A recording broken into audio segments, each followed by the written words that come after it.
তো আজকে আমি একটা নতুন একটা রেসিপি নিয়ে চলে এসেছি আপনাদের কাছে।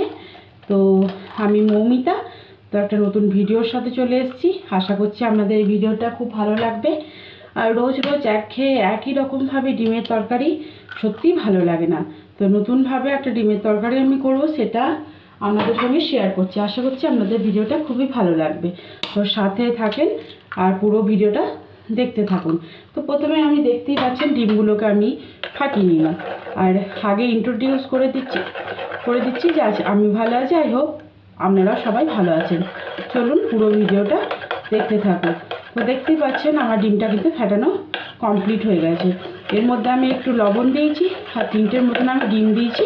তো দেন আমার কিন্তু ফাটানো কমপ্লিট হয়ে গেল। তো চলুন পুরো ভিডিওটা দেখতে থাকুন।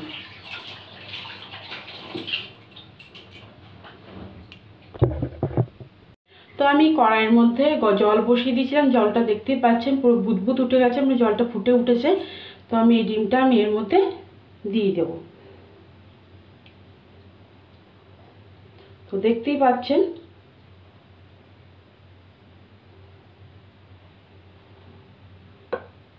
এটা আমি মোটামুটি 5 মিনিট মতন ফুটিয়ে নেব। তো দেখুন কত সুন্দর ফুলের মতন একটা লাগছে। তো এইভাবে ডিমের তরকারি করলে সত্যি কথাই খেতে খুবই অসাধারণ লাগে। আর নতুন ধরনের একটা রেসিপি দেখতে পাচ্ছেন, কত সুন্দর একটা ফুলের মতন লাগছে না, হেভি লাগছে দেখতে। তো চলুন 5 মিনিট আগে এটাকে ফুটিয়ে নিই। তো ডিমটা একটা স্ট্রেনারের মধ্যে আমি ছেঁকে নিয়েছি, তারপরে একটু ঠান্ডা জল দিয়ে ধুয়ে নিয়েছি, সেটা দেখতেই পাচ্ছ। এই দেখো, আর 5 মিনিট ফুটাবে। চলো এবার কিভাবে রান্নাটা করি দেখতে থাকো। তো কড়াইটা পরিষ্কার করে নিয়েছি আমি। এর মধ্যে আমি দিয়ে দেবো সর্ষের তেল। আর এটাতে সর্ষের তেলে এই রান্নাটা করবে, তাহলে খেতে একটু বেশি ভালো লাগবে। সাদা তেলে করলে কিন্তু রান্নাটা খেতে অতটা ভালো লাগবে না। তো সর্ষের তেলটা গরম হয়ে যাক।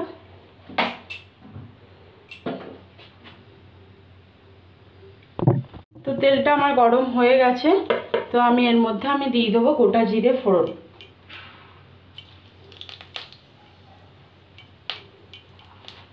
তো দিয়ে দিলাম গোটা জিরে ফোড়ন।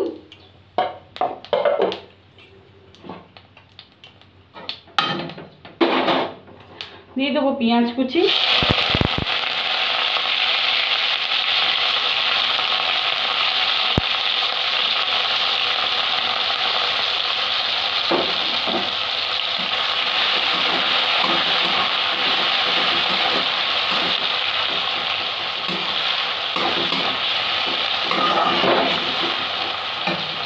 পেঁয়াজটা ভাজা হয়ে যাক।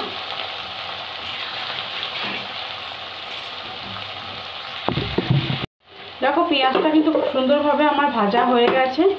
এর মধ্যে আমি দিয়ে দেবো আদা রসুন বাটা। আদা রসুনটা আমি গ্রেট করে রেখেছিলাম, সেটা আমি দিয়ে দিলাম।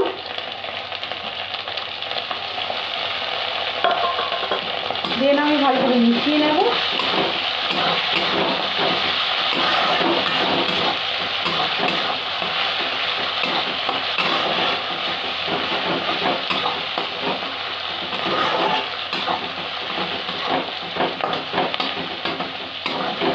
আদা রসুনের গন্ধটা যতক্ষণ মানে করছে, গন্ধটা না যাবে ততক্ষণ আমি ভালো করে মিশিয়ে নেব এটা। আর দিয়ে দেবো ছোটো ছোটো করে আমি আলু কেটে রেখেছিলাম আগে থেকে, সেই আলুগুলো আমি দিয়ে দিলাম।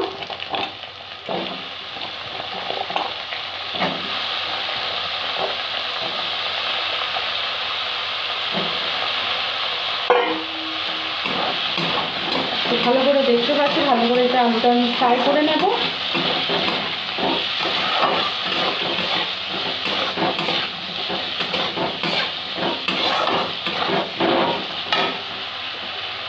এর মধ্যে আমি দিয়ে দিলাম টমেটো কুচি।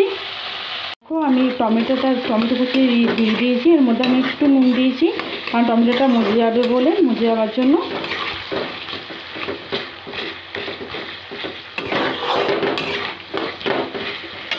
তো এর মধ্যে আমি এবার একটু একটু করে গরম মশলা দিয়ে দেবো। দিয়ে দিলাম হলুদ গুঁড়ো,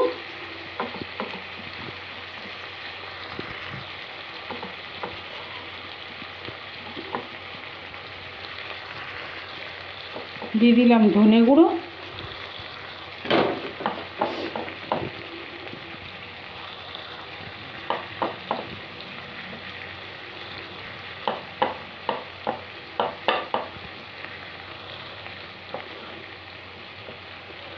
দিয়ে দিলাম জিরে গুঁড়ো,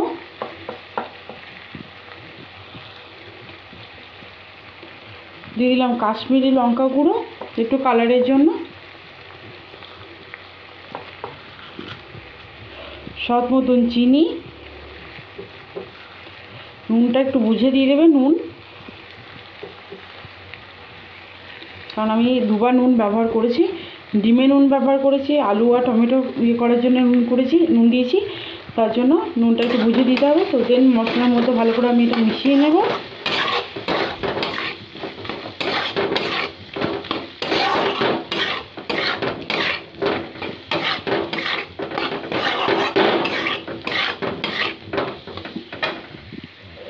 তো আমি এর মধ্যে এবার এই ডিমটা দিয়ে দেবো।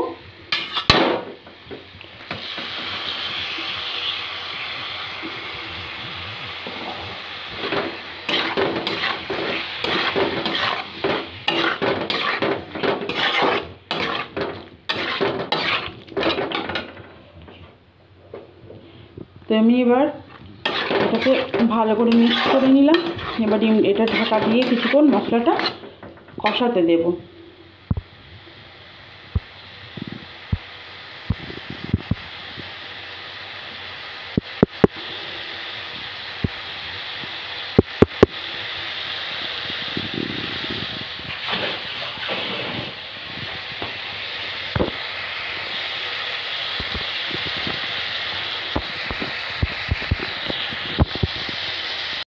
তো দেখো কত সুন্দরভাবে তেল ছেড়ে দিয়েছে আমার তরকারিটার মধ্যে।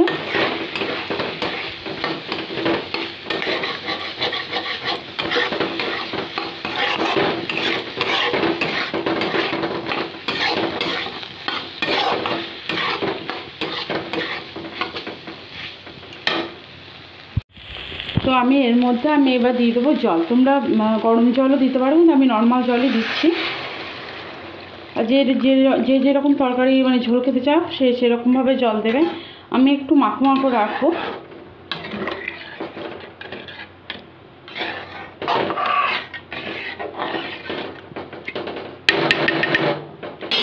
কারণ ঝোলটা আলু আছে তো টেনে নেবে, তার জন্য আমি একটু জল দিলাম। তো আমি তরকারিটা সেদ্ধ, আলুগুলো ভালো করে সিদ্ধ হয়ে যাওয়া পর্যন্ত ওয়েট করবো। ঢাকা দিয়ে দিলাম, কিছুক্ষণ পরে আবার আসছি। তো দেখো আমার আলুটা কিন্তু সিদ্ধ হয়ে গেছে। এর মধ্যে আমি দিয়ে দিলাম একটু গরম মশলা, অল্প একটু গরম মশলা, আর দিয়ে দেবো একটু ধনেপাতা। তো আমার রান্না কিন্তু কমপ্লিট হয়ে গেল। আমি এর থেকে আর জল বেশি করবো না, কারণ এমনিতে টেনে নেবে, তার জন্য আমি আর জলটা করবো না, বন্ধ করে দিলাম। তো আজকের রেসিপিটা আপনাদের কেমন লাগলো অবশ্যই কমেন্ট বক্সে জানাবেন। আর যারা ট্রাই করেননি তারা ট্রাই করবেন, সত্যি কথা খেতে খুব সুস্বাদু হয়। গরম গরম ভাত বলুন, রুটি বলুন, সবের সঙ্গে কিন্তু এই জিনিসটা খেতে খুব ভালো লাগে। তো কালারটাও আপনারা বলুন কেমন হয়েছে। তো আমার রেসিপিটা যদি আপনাদের কোনো অংশে যদি ভালো লেগে থাকে, প্লিজ লাইক সাবস্ক্রাইব করে পাশে থাকবেন, এটাই আপনাদের কাছে একান্তভাবে অনুরোধ।